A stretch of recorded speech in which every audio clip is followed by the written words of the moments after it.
Hi. The book A Longlist has just been announced, so you're going to have to bear with you because I'm going to be reading on here as well. I've read one of them. I've read Percival Everett's James, so that is the only one that I've read, so the rest of them are new to me. What it says about it is 3 debut novels alongside international best-selling authors, 6 writers previously nominated, the first Dutch and first Native American authors to be longlisted, the first Australian in 8 years, 1 British Libyan writer and authors from Canada, UK, Ireland and the US. So there's a wide range of authors there. What have we got? We've got Wandering Stars by Tommy Orange, which seems to be an earth-shattering story of generations of a Native American family struggling to find ways through displacement, addiction, pain, towards home and hope. So that's that one. I'm only going to give very brief summaries of these. Wild Houses by Colin Barrett. This one is the story of 2 outsiders striving to find themselves as their worlds collapse in chaos and violence. It's the first novel by award-winning writer Colin Barrett, and I think this one is set in Ireland. Then we've got Held by Anne Michaels. Now, this is a narrative that spans 4 generations, moments of connection and consequence ignite and reignite as the century unfolds. It seems to start off in 1917 on a battlefield, and then we go to 1920, and that's all I really know about that one. I'm going to have fun reading some of these, I think. Then we've got Creation Leg by Rachel Kushner. A woman caught in the crossfire between the past and the future in this part spy novel, part profound treatise on human history. A 34-year-old American undercover agent of ruthless tactics, bold opinions and clean beauty is sent to a remote corner of France. So it's like a spy novel, I suppose. What else have we got? This Strange Eventful History by Claire Massoud. And it's a work of breathtaking historical sweep and vivid psychological intimacy, where in 1940, June, as Paris falls to the Germans. And a father bids farewell to his wife, aunt and children, placing his faith in God that they will be reunited after the war. Then we move on to Richard Powers, his new one, Playground, exploring the last wild place we have yet to colonise, and interweaves profound themes of technology and the environment and a deep exploration of shared humanity. And it's to do, I think, I'm just scrolling this, so ocean. The ocean, maybe, because the cover is the tail of a whale. I don't know, it might not be about the oceans, who knows? I'll tell you when I've read it. Sarah Perry's Enlightenment. I've seen people talk about this one. I've read Sarah Perry before. Story of love and astronomy told over the course of 20 years through the lives of 2 improbable best friends.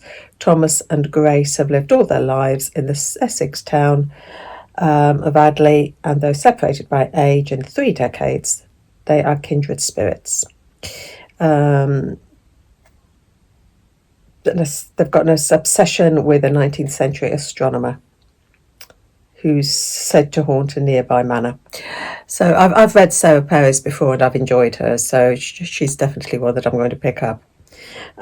Orbital by Samantha Harvey is one I've seen people talk about as well, about 6 astronauts rotating in the International Space Station.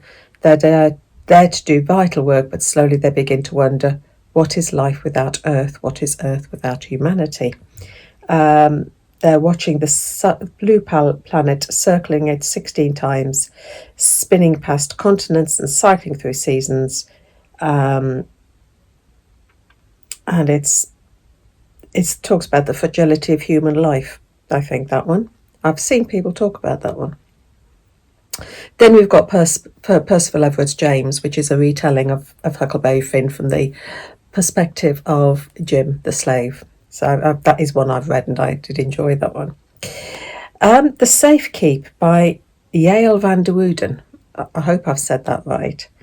An exhilarating tale of twisted desire, histories and homes, and the legacy of one of the 20th century's greatest tragedies. 15 years since the Second World War, we're in Holland, skinning through this, bomb craters.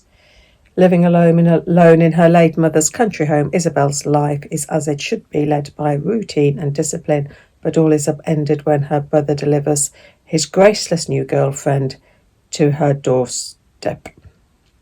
So that's that. That's one I've not heard of before. My Friends by Hisham Mattar. Again, I've seen people talk about this one, but I've not got around to picking it up. About three friends living in political exile and the emotional homeland that friendship can provide. They meet at Edinburgh University.